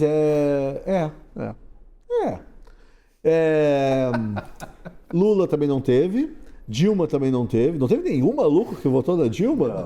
Temer tivemos 2. Pô, eu devia ter. É que eu respondi muito rápido essa enquete. Eu devia ter esperado, perguntado pra você aí, daí. Como é que só tá? pra ser o diferentão. Teve gente que perguntou como é que tava. Porque é um exercício de criatividade também. Porque assim, eu acho que você é capaz de defender qualquer argumento, entendeu? Você sendo criativo, dá pra defender qualquer argumento. E aí Papel aceitado. vou deixar um desafio. Lulista aí. Hã? Paulo Pozonov meio lulista, Não, cara. vou deixar um desafio para os nossos espectadores defenderem a Dilma, acharem um argumento, alguma coisa de boa ali na Dilma. Pede pra defender nós, então. Nós somos indefensáveis. Defende um aumento pra mim, defende um aumento. Somos indefensáveis. Indefensáveis. Tá bom. Temer, Temos além da dois- da popularização da Dois mesóclise, votos, né? 2 votos. 2 votos. Muito pela questão das reformas e de uma postura de estadista. Aham. Né? Eu acho que aquela carta lá, lógico, apesar de também ser muito maquiavélica lá, mas Verba ao volante. mas eu me lembro que quando ele soltou a carta, eu falei, cara, lógico, foi um oportunismo ali. Ele deve ter ficado umas 2 noites sem dormir, vou me lançar, porque podia também dar errado para ele. Sim. Poderia dar errado e ele ia se ferrar se aquilo não... E deu certo. E o Temer era muito um presidente do se colar, colou. Se você for ver bem, no tempo que ele ficou lá, ele propunha umas barbaridades, daí a sociedade, a mídia, meu Deus, que absurdo. Ele, não, então não vamos fazer. Se passou, passou. Segurança pública, por exemplo, ele foi um que fez GLO. Né? Agora, na semana que está acontecendo no Rio de Janeiro, na época do Temer, você tentou enfrentar. É porque o Temer ele tinha esse conhecimento das regras do jogo, tinha sido presidente da Câmara. De direito constitucional.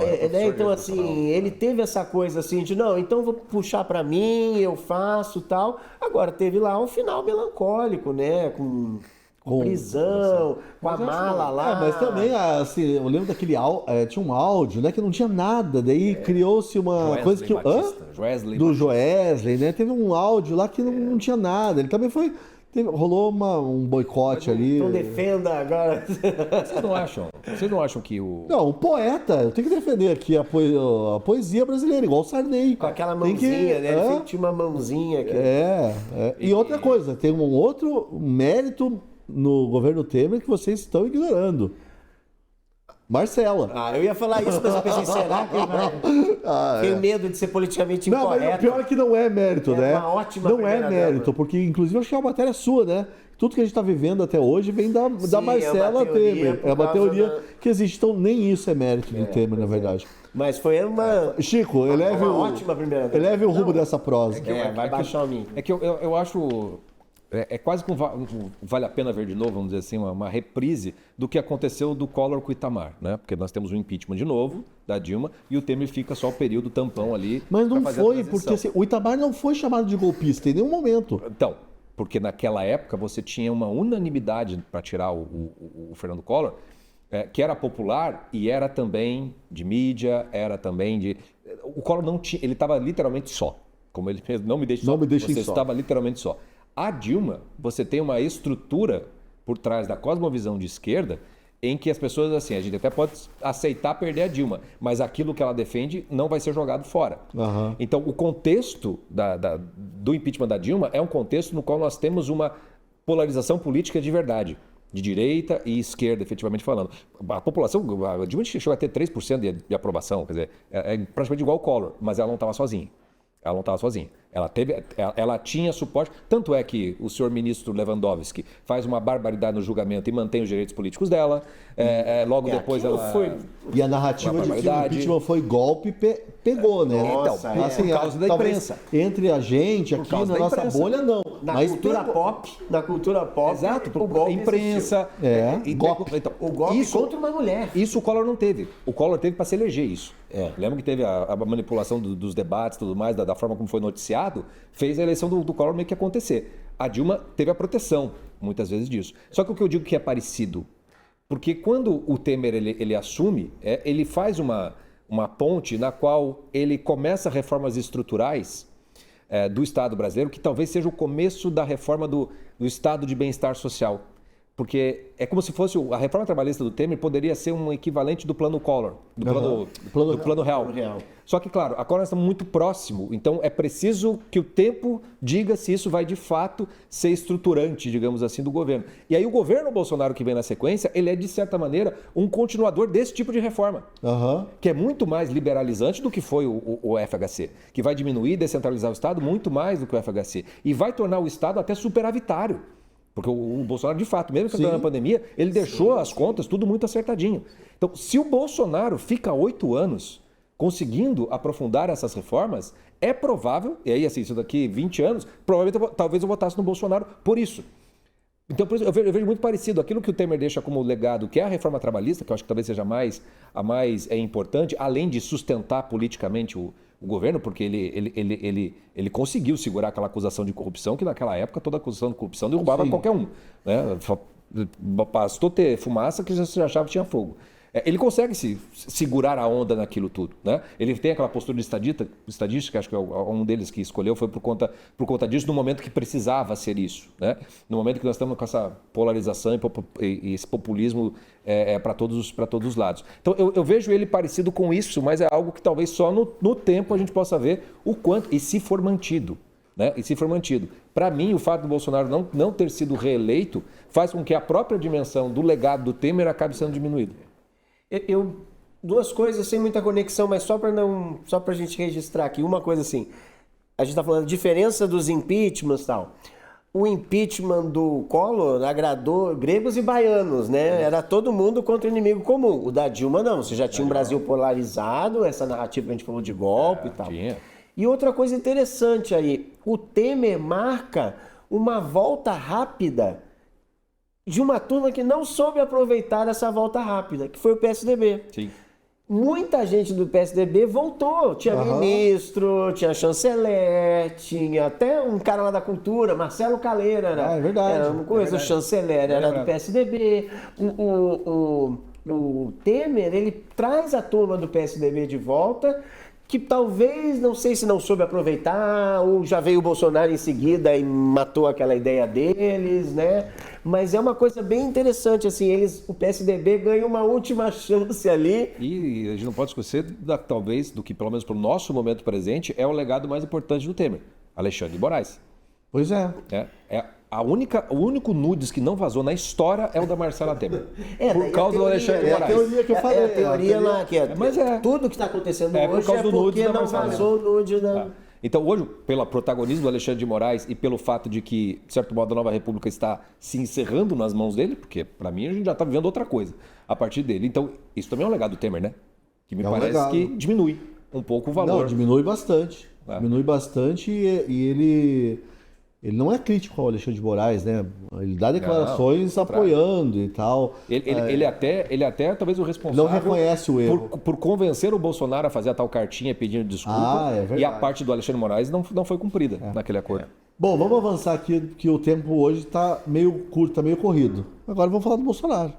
Agora que são elas. O Bolsonaro teve quantos votos? Foram 9. 9 votos. De quantos? De 18. Então 50% aí. Não, Quase a eleição. Na eleição ele teve quanto? 49, alguma coisa, né? Não que os outros tenham votado. O Bolsonaro teve o dobro Do segundo colocado. do segundo colocado. É porque teve um colunista que votou em todo, ele fez um resumo de todos. O nosso Serrão, divertido, votou em nenhum. O Serrão em nenhum Porque e o Fux, um pouco o de Fux todos. em todos e o Serrão em todos, nenhum, numa teoria muito boa, que é o seguinte, vai ter que vir um parlamentarismo aí. Esse presidencialismo não tá dando, então ele botou nenhum, né?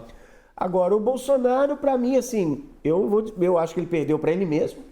Sim. Né? Ele perdeu para ele mesmo. Também acho isso. Poderíamos estar aqui agora. Não sei se foi um dos colaboradores ou foi um dos leitores que comentou um negócio que eu achei genial.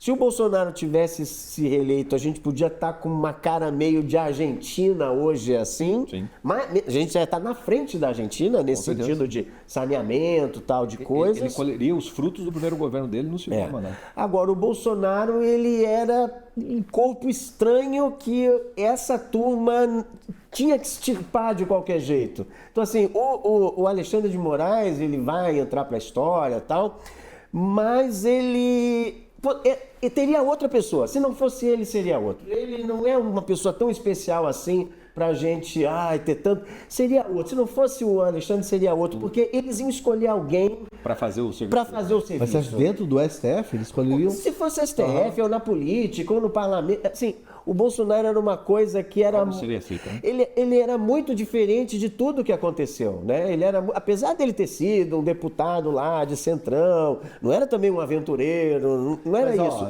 Mas ele representou, pela primeira vez, entrou uma galera diferente, assim, sabe? Tipo, foi um saneamento maluco, assim. Tipo, foram pessoas que eram muito... Era ofensivo para aquelas pessoas que estavam lá. Mas calma aí, sistema. Só uma pergunta. Isso é mérito ou demérito?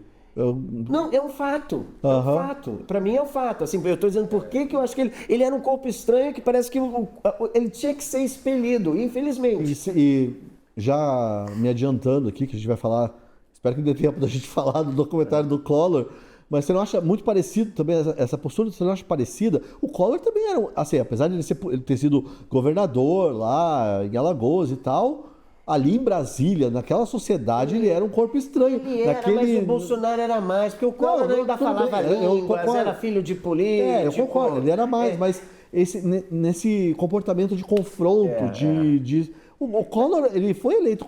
Mas é que o Bolsonaro traz uma uma ideologia, que é essa ideologia da nova direita, da internet, do meme, sabe?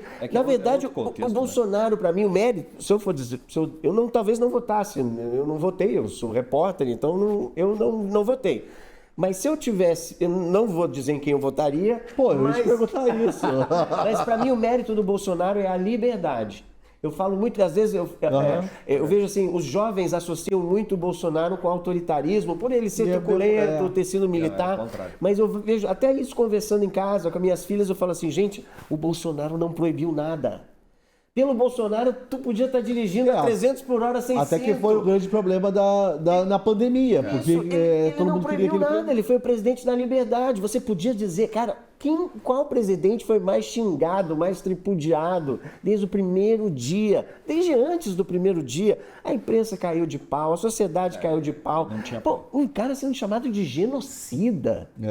Um presidente sendo chamado de genocida, de assassino de milhões. Ele não proibiu. Então, assim, eu acho que o grande mérito do Bolsonaro foi esse, a liberdade. Né? Ele não... Talvez o brasileiro não goste disso. Ele quer alguém que determine certas coisas, mas que mande o certo. Isso, que se enforque na corda da liberdade, né? Como diz o outro.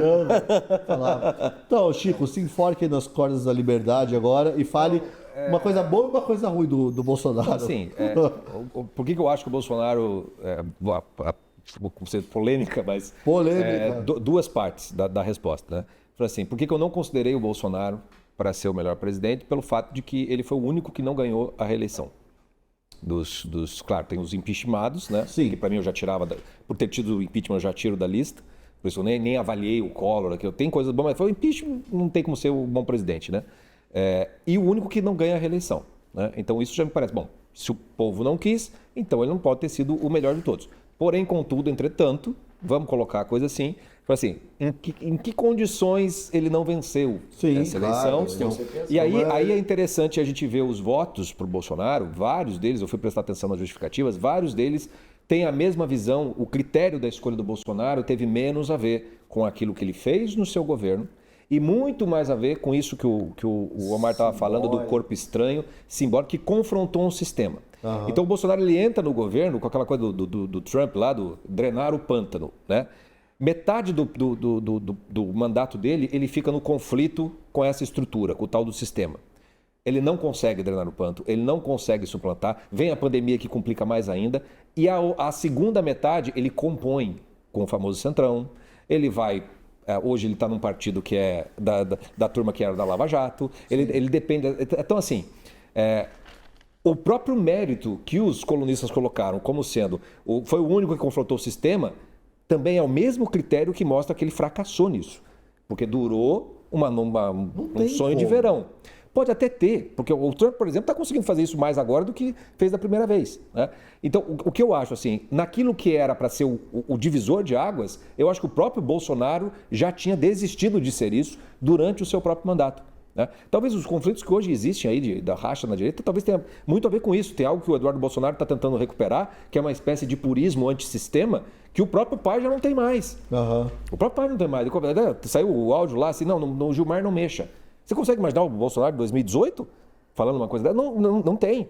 Então existe algo que o Bolsonaro, e ele sempre foi esse político, né? Foi um político de carreira e tal.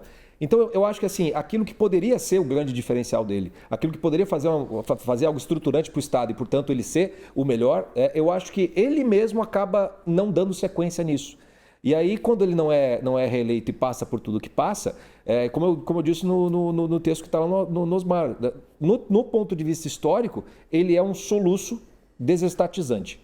Porque ele descentraliza muita coisa. Ele está sendo um soluço, porque o Lula já refez tudo. Já fez. Já perdeu tudo que ele tinha feito. Legado, né? É difícil apontar um legado, né? Porque até pela proximidade também do tempo e tal, mas é difícil você... Difícil. O legado? O legado do Lula já desmontou quase tudo. Pois é. Por isso que eu falei, historicamente, mas foi um soluço. Entendeu? O legado do FHC passou pelo Lula. Chegou até nós, por exemplo. Sim. O legado do já Bolsonaro acaba chegou. quando anuncia quase o dobro de ministérios, né? Na hora. É isso. Sim. Né? Já começa a coisa dos estatizantes, você falou.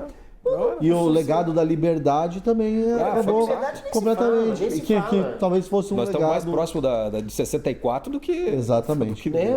E os próprios ministros, tudo, e mesmo dessas áreas, você vê que ironicamente acabou sendo o ministro que caiu, um Silvio Almeida, que é um cara, olha, não pode falar isso, é a Aniele, eu não sei, são ministros do não pode falar, não pode falar disso, você não pode falar disso, não pode ser esse termo, não é, as cartilhas, cara, você vê as cartilhas que esse governo tem, É sufocante. vá procurar os PDFs, as cartilhas são todas um jeito de falar, como se portar, então assim, a liberdade foi pro vinagre. Bom, agora é aquele momento em que eu te peço para assinar a Gazeta do Povo. Por favor, assine a Gazeta do Povo. Aproveite a promoção, clique nos links que você encontra na descrição ou no chat, ou então aponte a câmera do seu celular para o QR Code na tela. Assinou? Não? Bom, então agora é aquele momento em que eu apelo para o imperativo. Assine a Gazeta do Povo. Aproveite que você está aí diante da sua tela, do celular ou da TV, curtindo mais esse conteúdo de qualidade, e assine a Gazeta do Povo. E se eu te convido a assinar a Gazeta do Povo, é porque eu sei que aqui a gente faz um jornalismo baseado em convicções. Se eu te convido a assinar a Gazeta do Povo, é porque esse é um jornal com mais de 100 anos de tradição e história. Se eu te convido, é porque a sua assinatura é que mantém o jornal e produções como Saideira vivos. Repetindo para você não esquecer nem me ignorar. Pode dar uma pausa aí no vídeo se você quiser, mas assine a Gazeta do Povo. Tenho certeza de que você não vai se arrepender. E antes que eu me esqueça, assine a Gazeta do Povo. E agora eu queria aproveitar aqui que a gente está nessa vibe histórica e pedir aos meus amigos, né, que comentem o documentário sobre o Collor, o documentário Caçador de Marajás. Eu pedi para vocês dois assistirem 8 episódios de 40 minutos, né? Mais ou menos. Hã? São 7? É bom. Enfim, 7 ou 8 episódios. É um documentário bem longo, tem presenças ali um tanto quanto repugnantes, assim, na minha opinião. Mas eu acho que é um documentário honesto. Foi bastante honesto nesse retrato que faz de 2 anos, bastante abrangente, né? Bastante Mas não completo, né? Não dá para dizer que é completo. Eu não acho que seja um completo. Completo, porque o próprio Fernando Collor teria que participar, né? Um lado eu achei dele estranho, na teria verdade, a aparecido. ausência da Rosane Collor, Então, porque ela também. Por vive isso que eu dando digo, por isso que não é entrevista completo. em tudo quanto é lugar, ela fala muito da magia negra, aquela coisa Que, aliás, toda. é pouco explorado no documentário. Poxa, mas tem uma mãe de santo que dá Mas só, entrevista. mas só se fala aquilo quase como Mas se ela fosse folclore. assume, essa coisa da magia negra, que nos anos 90 causava, é duro, né? A gente tem que pisar em ovos para falar dessas coisas, espanto das pessoas, o documentário normaliza, é assim, normal. Eu falava mesmo para ele fazer tal coisa, a mãe de santo falando, ele fazia e ok. É um dado da realidade absolutamente... É um dado da realidade, mas é um dado que talvez explique muito mais as ações do Collor do que parece. É que isso era muito comum em Brasília, né? Eu que morei muitos anos em Brasília e tal, era muito... se falava muito de como os pais de santo e mães de santo eram próximos dos políticos, né? E ainda é assim, será? Eu acho que agora é bem mais. Acho que é muito mais. Pensa Cara, o João de Deus aí. gente, Menino das o Neves, que é lá. TikTok tem uma subcultura de quimbanda, não digo dessas religiões, digo dessas... não quero ser intolerante religioso, mas essas seitas, essas vertentes que você faz trabalhos para o mal. Aham. Você faz trabalhos para o mal. Uma coisa é você, né, você ter lá a sua religião e você pode não gostar daquele tipo de Até religião. a mãe de santo que dá entrevista faz essa distinção. Ela né? fala, não. Mas, cara, hoje é abertíssimo. Tem essa subcultura da quimbanda aí, que propagandas como se fosse uma propaganda de coaching, propaganda de TV. Olha, por R$700, o seu colega de trabalho vai ser demitido, tua amante vai... Nossa. É assim. Eu gosto gosto do Omar, que ele sempre, apesar de ele ser o mais velho aqui, é o que traz sempre um olhar jovem do TikTok pra gente, que ele é o único que tem estômago pra consumir esse E tipo de ver essas coisas do TikTok. O TikTok já me espanta, imagina isso. Eu sou um lixeiro, né? Eu vou ali no lixão. E o pior é que ele é um lixeiro mesmo. Ele dá cada recomendação de reality show. Eu não vou falar aqui, mas esses dias ele recomendou um que, cara, eu não consegui ver o primeiro episódio, pra você ter uma ideia. O pior é que nem ele conseguiu ver o negócio depois. Mas enfim, o que eu quero dizer é que hoje está mais normalizado. Tanto, no geral, as religiões de matriz africana e esses trabalhos são mais normalizados, né? Mas realmente, talvez fosse um aspecto... porque foi muito chocante na época, né? Quando se descobriu isso, né? Eu acho que podia ser mais completo, mas não significa que é ruim. Não, Não, de jeito nenhum. Muito bom. Agora, o que eu queria saber, Chico, de você, né? Você comentou que você ficou com muita saudade daquela época assistindo o documentário. Até da hiperinflação você sentiu saudade. Perto da confusão de hoje em dia. Explica isso aí. Tem um caráter nostálgico ali muito... Para a nossa geração, mais ainda, né? Pega o fim da nossa infância e o começo da adolescência, talvez seja o momento mais marcante, né? As primeiras vezes de várias coisas acontecem nesse momento. E era um período que você... eu estava no segundo ano do segundo grau, na época era segundo grau que chamava, né? O ensino médio. Foi cara pintada, a gente foi pra rua, então a gente viveu aquele momento, né? Histórico e tal. Então tudo era... eu vou ter que te perguntar aí.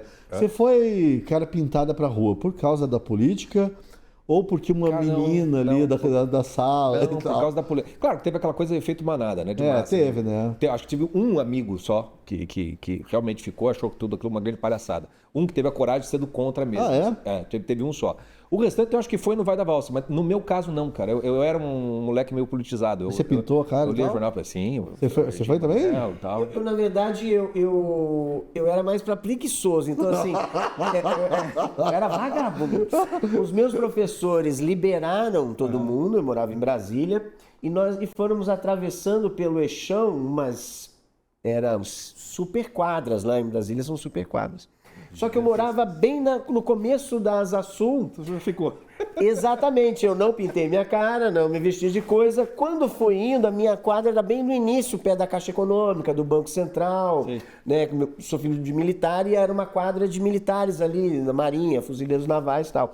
Então, quando a manifestação foi, eu falei, eu vou pra casa dormir, bicho. Daí fui pra casa e o pessoal foi.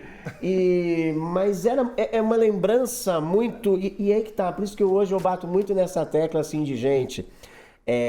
doutrinação não é na faculdade, é no colégio, porque meus professores distribuíam bottom. Não, isso o professor liberar para ir.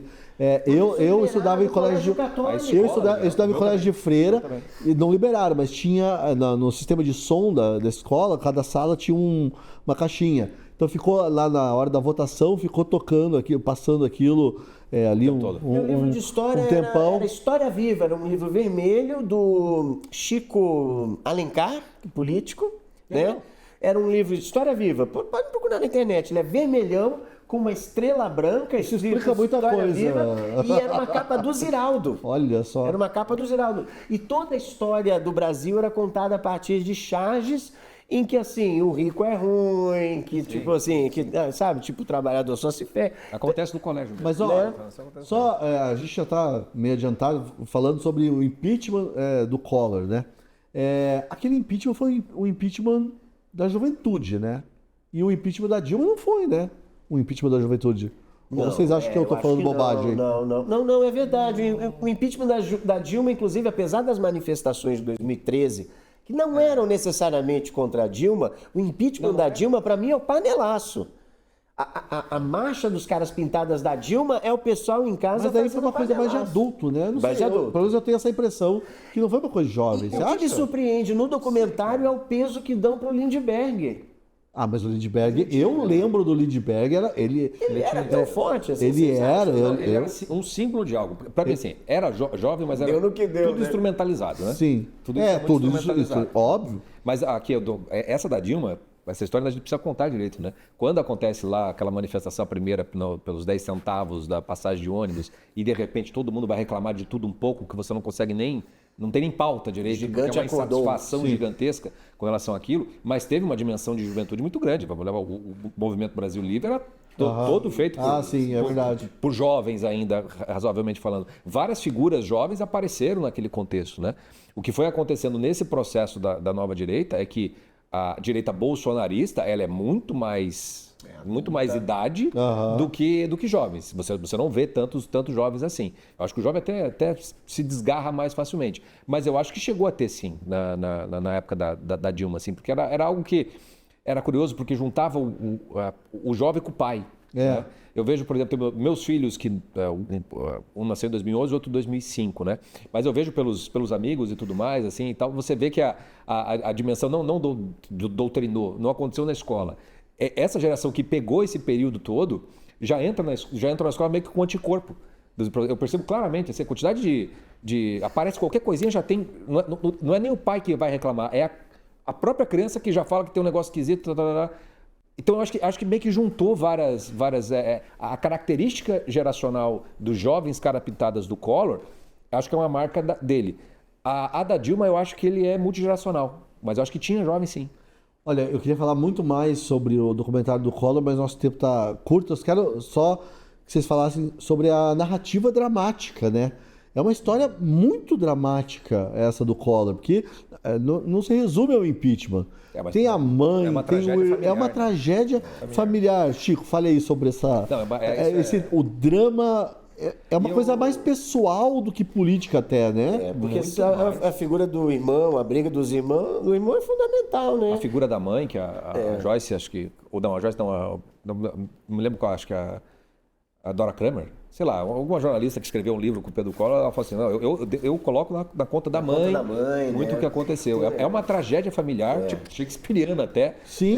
Em alguma medida, que vai ter todo um efeito político muito E era uma coisa muito provinciana também, né? Eles pegaram aquele cenário, aquele ambiente provinciano de Alagoas e tal, aquela política local, transferiram isso para Brasília, né? Para o país inteiro, na verdade. Mas os problemas continuaram sendo... Cara, assim, é empresa da família. Esse é um grande problema. Assim, o documentário é uma tese e a tese não é a realidade. Mas pelo documentário, o documentário passa uma impressão de que se os irmãos não tivessem brigado, não teria impeachment. Mas não quero saber, eu não sei se foi isso, mas a tese do documentário é essa, né? Mas eu acho que tem validade essa tese aí. Até porque, assim, o confisco que afetou... Assim, primeiro que ele não afetou tanta gente quanto muita gente hoje em dia acha que poucas pessoas tinham conta em banco. Foi muita gente. Então, teve gente que se matou. Foi horrível. Não estou dizendo que não foi, mas não afetou todos os brasileiros. Pobre não tinha conta em banco e tal. Não tinha poupança, né? Não tinha. Exatamente. Então, assim, tem que contextualizar. E ele continuou, ele teve ainda apoio, mesmo no confisco, e o documentário acaba mostrando isso, que ele tinha um apoio popular, mesmo com o confisco da população.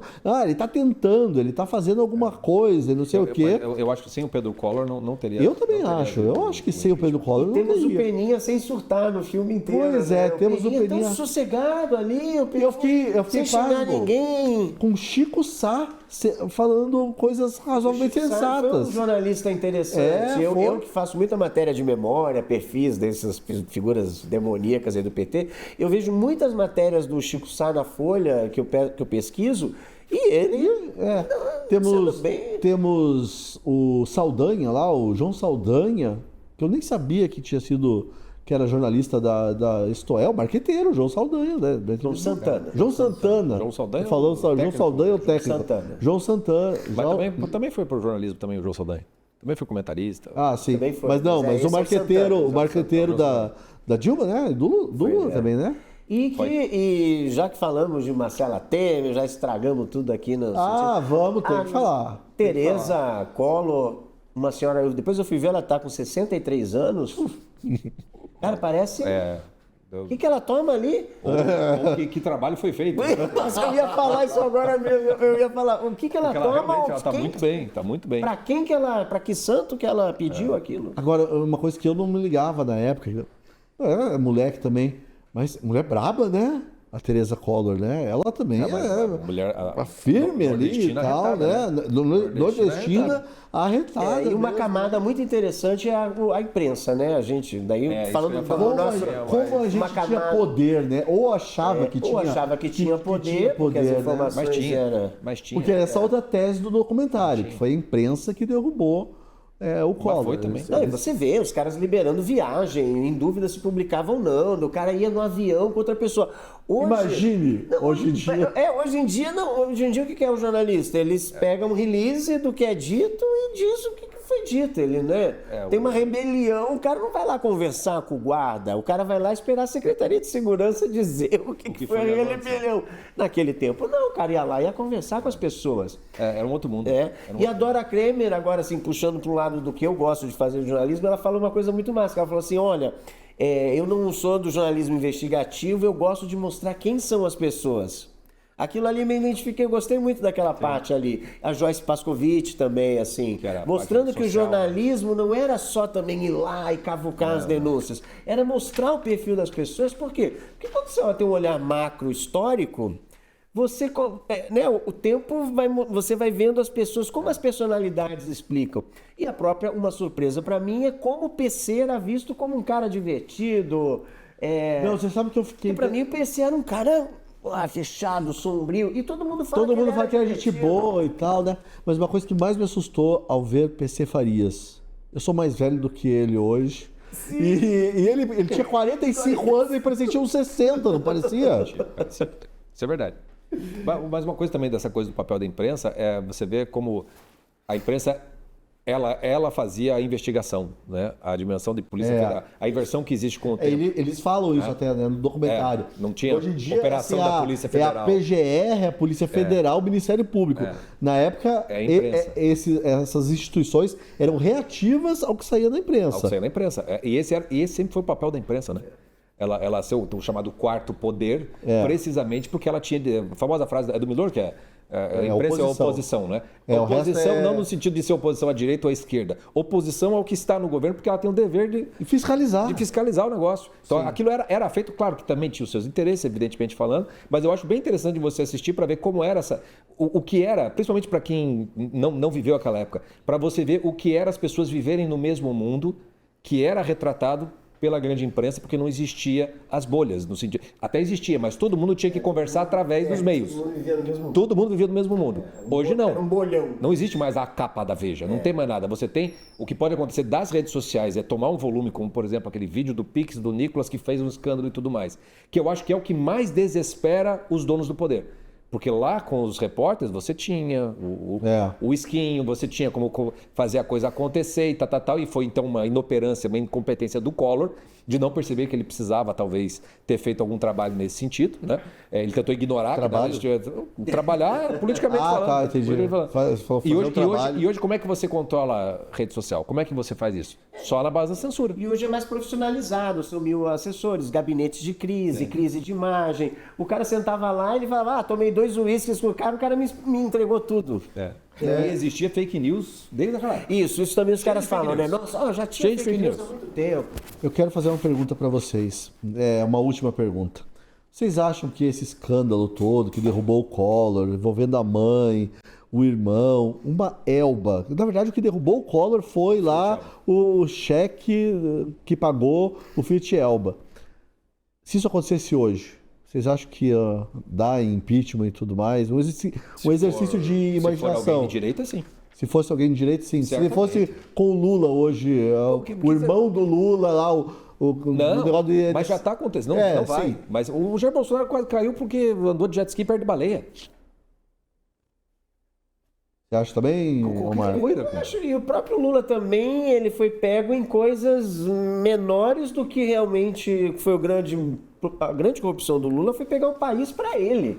Não foi AP, não foi sítio, não sei o quê. Outra coisa. Né? Então, assim, a grande corrupção do Lula foi, o cara pegou um país para ele. Projeto Poder. O que rolou foi, o sítio aqui, o apartamento, tal. Eu acho que sim. Foi trocado. Quando é para ser, Al Capone não caiu porque Al Capone é coisa de impostos. Precisa de uma estrutura Juridicamente, que faça eu não sou advogado, mas eu vejo que a história mostra isso, né? Às vezes o que pega juridicamente não é realmente o grande crime que o cara cometeu, né? Você que é advogado... Mas não é nem pela coisa do advogado, é da dimensão política. Para cair por causa do Fiat Elba é porque você já perdeu. Também. A Dilma caiu por causa de pedalada fiscal. É um negocinho que até hoje pode ser até discutível. A pia já tá cheia, Collor foi vem a inocentado. última gota. Sim. A pia já tá cheia. Uma gota basta para o troço. E o Collor foi inocentado da acusação. Ele foi acusado. Então a dimensão política que explica você achar uma desculpa para tirar o sujeito. E a Dilma pode concorrer de novo. Pode. Como você lembrou lá do Lewandowski. O Collor teve que passar os 8 anos para ele voltar. É verdade. Pessoal, e assim chegamos ao fim de mais um Saideira. Eu queria agradecer a você que nos aguentou aqui durante essa hora e meia, né? Uma conversa meio caótica, mas foi divertido, né? Como sempre. Foi divertido. Chico, muito obrigado. Eu que agradeço. Omar, obrigado de novo. E você sabe que... tocando terror pra você. Eu vou te convidar mais vezes. Eu vou cometer essa ousadia, esse equívoco novamente. Estou à disposição. E lembrando apenas que aqui, né, se a gente fala besteira, e fala muita besteira hoje, a gente falou bastante, não se preocupe, porque é sempre de propósito. Muito obrigado pela sua companhia, até o próximo.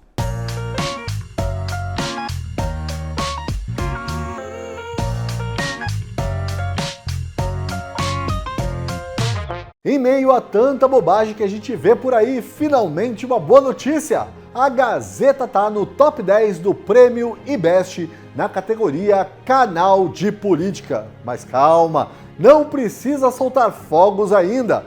A gente quer mais, a gente quer chegar ao top 3. E aí entra você. É só clicar no link, botar na Gazeta do Povo e pronto! É rápido, é indolor e faz toda a diferença. Tá esperando o quê?